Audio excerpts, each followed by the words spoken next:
na sa malubak na daan doon ng kamera. Oo, diba? Pero ikukwento ko sa inyo, ang daan na ito dati ay napakasukal. Halos hindi magkasya yung sasakyan ko sa original na daan na ito and puros talahib. Ngayon, since may euphoria na sa area na ito, kaya medyo gumaan-gaan yung daanan ko halfway papunta sa aking area. Ngayon, ayan na, pagpasok nyo, euphoria agad. Akala nyo it's the end. Wala nang ano doon, wala nang labasan doon sa gilid. Pero, madadaanan nyo pa yung property na ito. Ayan, yung property na yan, madadaanan. And that is, what is that, Grace? Euphoria. And that is euphoria. And, hindi tayo papasok sa euphoria dahil hindi yan sa atin. Saan tayo dadaan? Dito. Yan. Pero, ang sitwasyon niyan ngayon, parang bibigyan nila ako ng daan, parang hindi. Oh. Pero mas better na ito compare dati. Kasi puno talaga to ng talahib at hindi magkasya. Yung sasakyan ko puno ng gas-gas ng talahib sa gilid. Kasi hindi magkasya yung sasakyan ko sa daanan nila. Ganyan yung sitwasyon ng road dito dati. So halfway going to my area, to my kubo, is already malawak na, inayos nila ang daan. Ipapakita ko ngayon sa inyo yung part ng euphoria. Ayan. Madadaanan si euphoria bago makarating sa aking bahay. But hindi nyo makikita from here yung aking payag kasi natabunan na siya. Ang dami nang nagtabon sa kanya. Today is Tuesday. Wala masyadong tao sa euphoria. Ayan lang. Oo. Oha. Hindi pa tapos ang place. Ayan siya. And balik tayo sa road natin. Dadaan muna tayo sa avocadohan ng Dole. And FYI, lahat ng nakikita nyo dyan na avocado ay hindi amin. Ay, daming bunga ng avocado, oh. Video mo dun sa kabila. Oh, diba? Oh, grabe. Huwag ka makuha, baka ma-shotgun ka. Sniper to dira. Sniper. Ayan. So, ito na yon. Since, so, imposible talaga na makita nyo yung bahay ko. Kasi yung mga kakilala ko, saan yung sa inyo? Akala ko talaga yun yung bahay mo doon. Yung nakikita namin overlooking galing sa galing sa euphoria. Hindi nyo po talaga makita. Kasi, kita nyo naman ang mga kahoy na yan. Sa gabal yan sa view ng bahay ko. At saka yung payag ko ay kawa. Yung style niya is, nasa ilalim siya ba? Parang kawa style pa. So, hindi nyo talaga, there's no way na makita nyo. Pero, yung Nara na malapit sa bahay ko, Nara tree, or national tree, makita nyo siya from euphoria. Yung tree, ayun na tree, oh. Yung tree na yan, makita nyo from euphoria. Yan siya ay, sa baba niyan ay bahay ko na. Yan. Kasi may mga nagme-message sa akin, Ma'am Shin, nakita ko na yung bahay mo sa euphoria pa, yung maliit doon. May isa pa, malaki ang tinuro. Naku, sobrang laki naman nun, kay Doc yun. Yung bahay ko, maliit na talaga payag, tapos hindi ko siya makita from here. And I like it when it's like that. Kasi, very simple and very homey. Ang sadya namin ngayon ay maghahatid ng mga materials lang. Papunta sa euphoria. Papunta doon sa bahay ko. Kasi may pinapaayos ako na kisame at saka tawag yung second floor. Para maayos naman yung pagpunta ng mga kapatid ko in case gusto nilang mag-visit ulit. Mas malaki na yung space and hindi na masyado mahamog din. So, daan na naman ang video. Kaulanan. Yes, it's going to rain.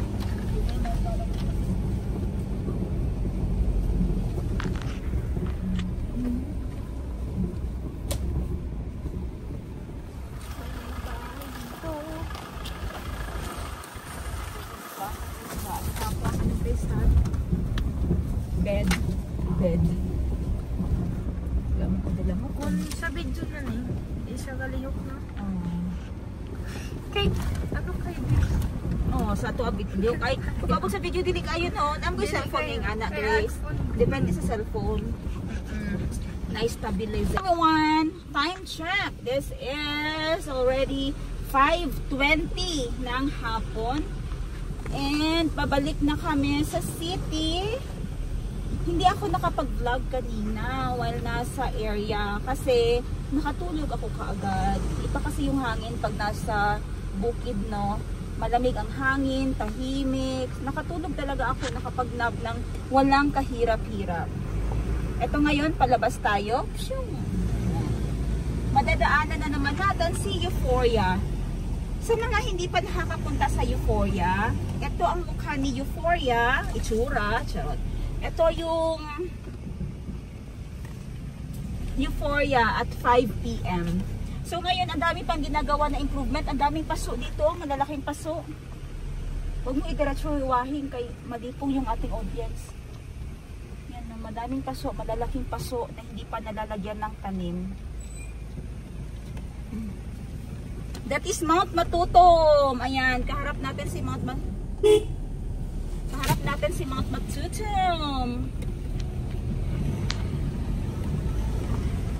Ito, I think may tricycle dito. Ayan na. Ganito si Euphoria sa hapon. Ako pa makita nila o ang view? View Blavos. Ayan. So, perfect talaga pumunta dito sa Euphoria at 4 PM. Ayan. Hindi na masyado mainit. Kasi if you'll visit Euphoria earlier pa, naku, bagting sa init. Bakit bagting sa init? Pakita mo, Grace. Ayan. Bagting sa init. Kasi nga, ayan, open field si Euphoria. Ayan siya. So, makikita nyo ngayon, namumulaklak na yung mga tanim, yung mga roses. Ano pa yung Adelpha? I think Adelpha yung mga ibang tanim. Ito yung perfect na perfect na pumunta. Let's say 4 to 5:30. 5:30 uwi na kayo. Kasi para hindi kayo madiliman sa daan dahil yung daan pabalik Euphoria, pababa sa Pudunuling ay napaka dilim.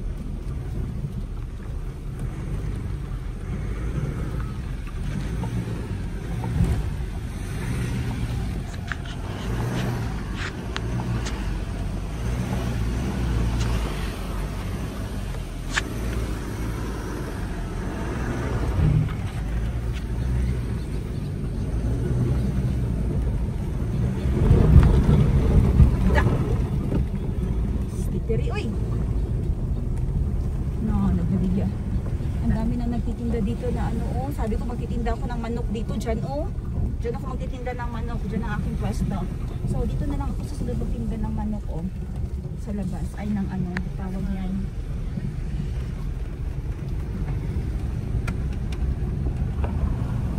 Okay, and palabas ng Euphoria. Sabi ko sa inyo dati yung masukal, masukal ng daan na ito. Hindi ako nakapag-video nung time na yun. Pero sobrang payat ng daanan na ito. Tapos, hindi ganito hindi mo talaga makikita yung kasalubong mo. Kasi you have to be very maingat. Pataas pa siya, tsaka bababa ka na naman ulit. And then may pang-pang dyan sa gilid. Ngayon, tinabunan na nila. Inalis nila yung pang-pang dyan. Ayan yung maliit na daan. Yan. Inalis na dyan ka, dadaan sa may pang-pang pa dyan. And then yung part na ito talaga, yan ang pinaka-hit ko na part dito dati.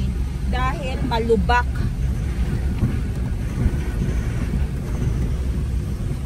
Okay. And saan si Mount Matutom, Tracy? Ayun. Natabunan si Mount Matutom. Bakit ako umuwi ngayon, uwi ng city? Dahil may mga asikasuy na naman bukas sa opisina. The next day. Good morning everyone! Andito tayo ngayon sa Hacienda dahil may pinapagawa tayong improvement dito. Kahapon pa kami dumaan. Ayan, medyo maingay yung background. Kahapon pa kami dumating dito. Hindi na ako nag-vlog, hindi na ako nag-record dahil maulan at saka tinatamad akong humawak ng cellphone. Ayan, start natin today. Welcome sa aming mini kitchen na may lulutuin later. Si Ate Liv dito, prepare siya ng breakfast namin na labanos.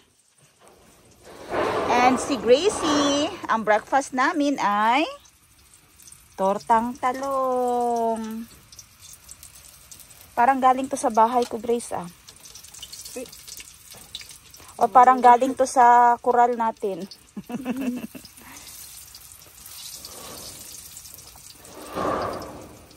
Tapos isablay. Duha, para dili sayang imong kalayo. Duha.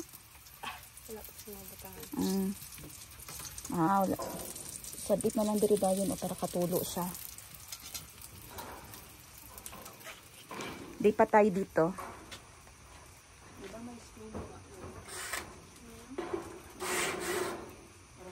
Dili na magamit ng mga sinkol. Pero mahaluan og pula. Mahaluan og pula. Ang kulay niya. Oh. Madugtungan yun eh. Are bang siro igtong niya po no? Tama. Ara na lang. Di kay kita.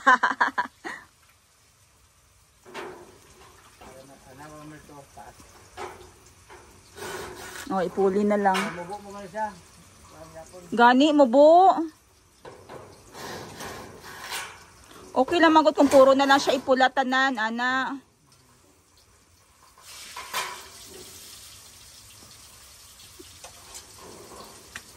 Mubo gani kayo short ambot unsang. Ayan ngayon dito. Gumawa sila ng mga scaffold gamit ang kawayan. Pero dahil may mga binili akong tubo, tubular. Ayan.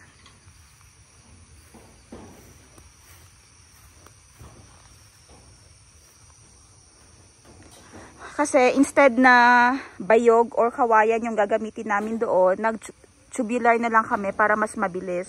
Sabi din naman ni Uncle Bo, yung lead panday ay gawa niya daw ng paraan na para hindi daw masyado kita na modern materials na daw yung mga ginamit ko. Ito yung mga palpak nung anong dating panday, oh. Kita nyo, kalakat doon tapos tinadtad dito. Hindi sila nagsabi sa akin na iibahin nila. Ngayon, mahirap na siyang tanggalin or palitan.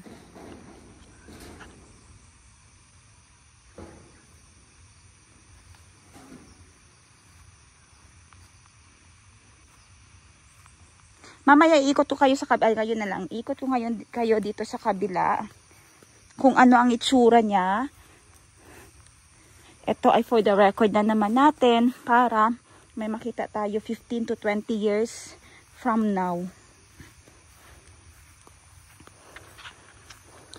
Dati, puno ng kulay yellow na bulaklak yung area na to dito. Pero pinalabas kasi namin ng mga manok dahil hindi sila nangingitlog pag nakakulong.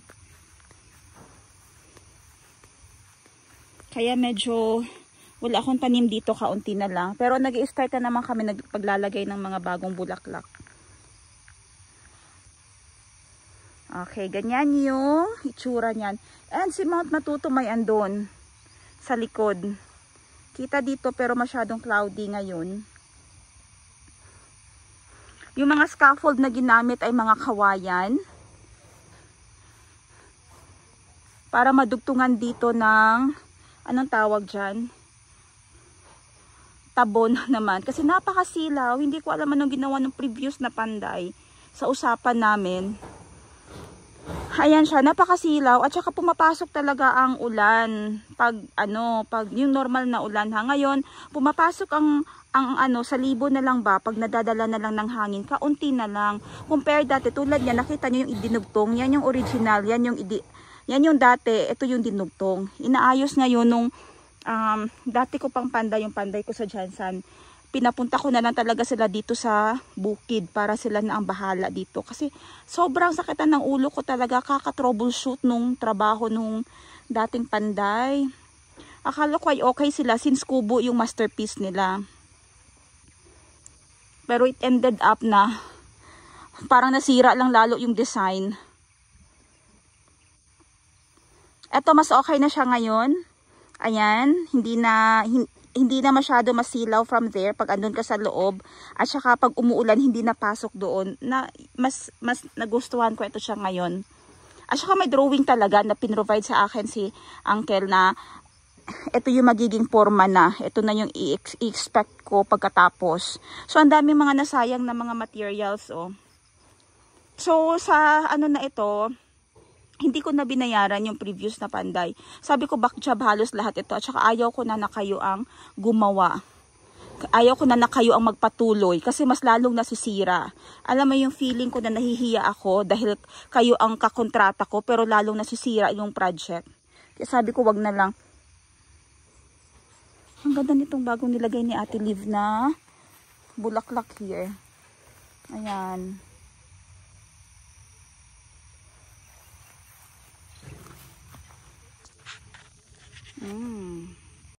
Dito tayo sa gilid. May dalawang panday tayo, hinahakot yung mga kalakat. Galing doon sa taas.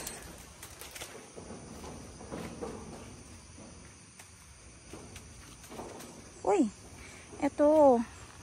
May mga tinanim si Ate Liv na borbotones.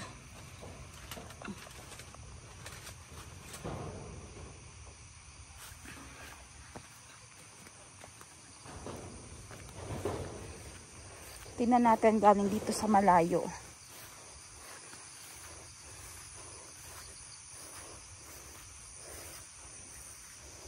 Okay.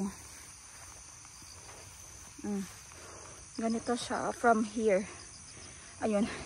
Inayos na. Kinukuha na yung bubong doon. Ayan. And kita nyo, nag-iba ang kulay. Kasi walang available na chocolate color na kisame. Kaya naging red ang kulay ng roof na yan, ng color roof. Sige na lang, at least sa taas lang. Hindi masyado mapansin. Hindi masyado mapansin pag andito na kayo sa ilalim ng bahay. Pero pag nasa malayo kayo, makita nyo talaga na nag-change ang color ng roof. Wala kasing available na ganitong color. Ayan. Pero ni-request ko pa din na sana dyan ay brown pa din ang kulay.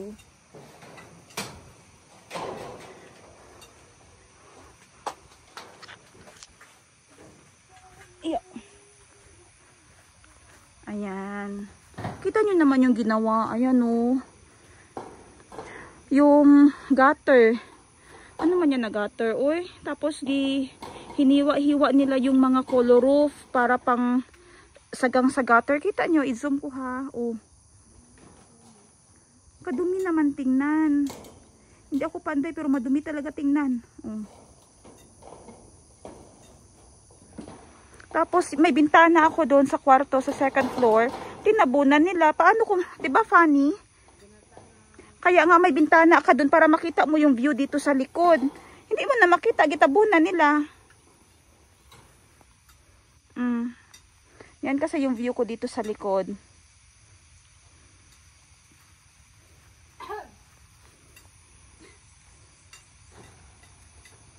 Ayan pa yung isang panday kabila dito. Hakot din siya.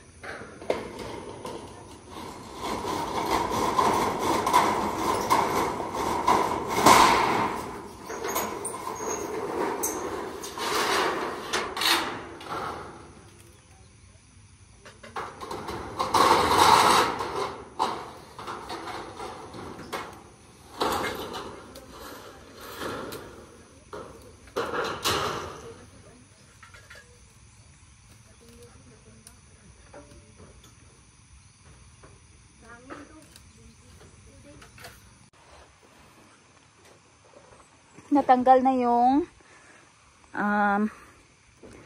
roofing dito sa kitchen area.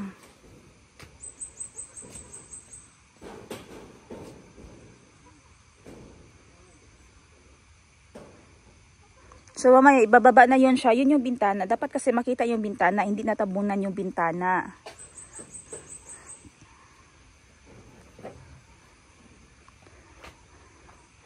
So I think ang for today ay matatapos na nila yung andito roofing ng kitchen area.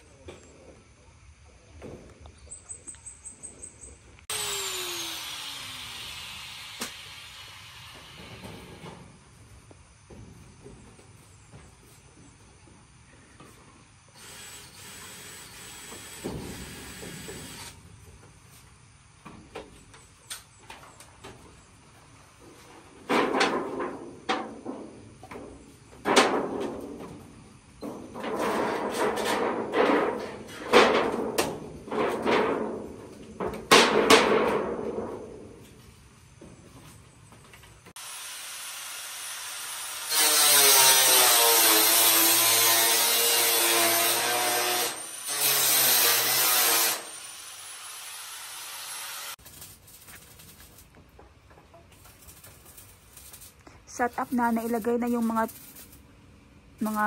tubo sa taas and welding. Iniwasan na namin yung paggamit nung bayog dito or nung kawayan para mas madali na lang access. Hirap din kasi hanapin nung kawayan, yun yung nagpapamahal din, mahal din yung kawayan. Kaya sinensya na namin sa tubular, tapos gagawa na lang ng paraan ni Uncle Boy kung paano matago halos yung mga bakal.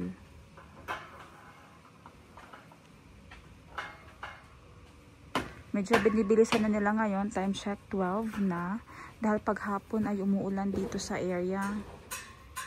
Tsaka para mas madami yung matapos nila ngayon. Top view. Yan, last step gutter.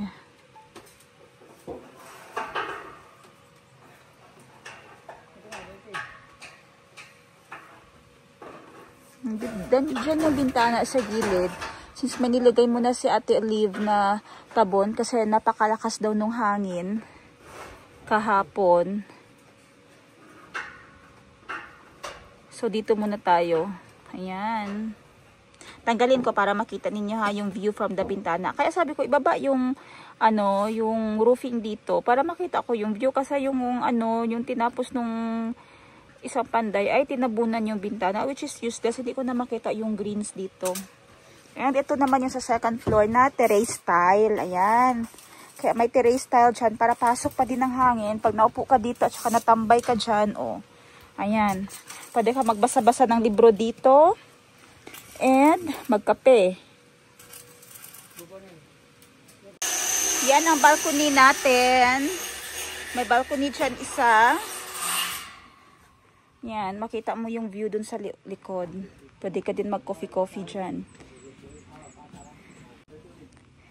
And ito ang aking room na sa taas. Yan yung window, o diba? Napaka-peaceful.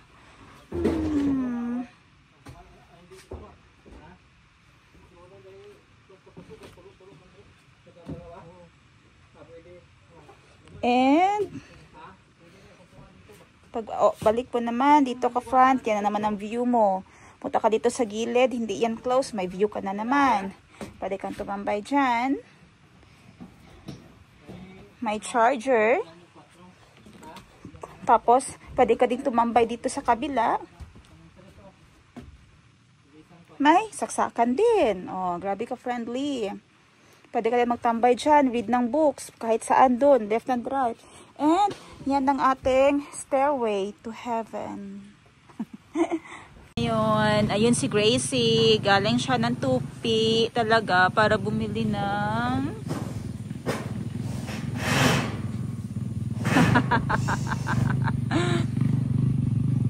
sakay siya ng habal-habal motor. Si Oliver ang driver.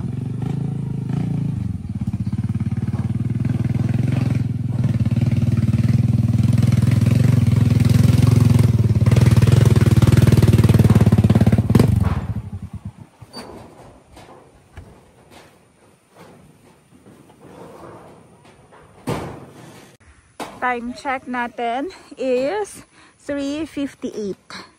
Magpo 4 PM na. Kita nyo kanina, ang laki ng pinagbago.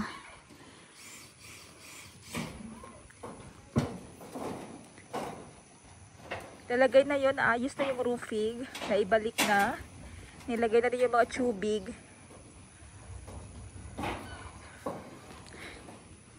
Extend na din ni Uncle Boy yung roof dito. Para hindi naman alanganin pag umulan. Ito yung saktong panday.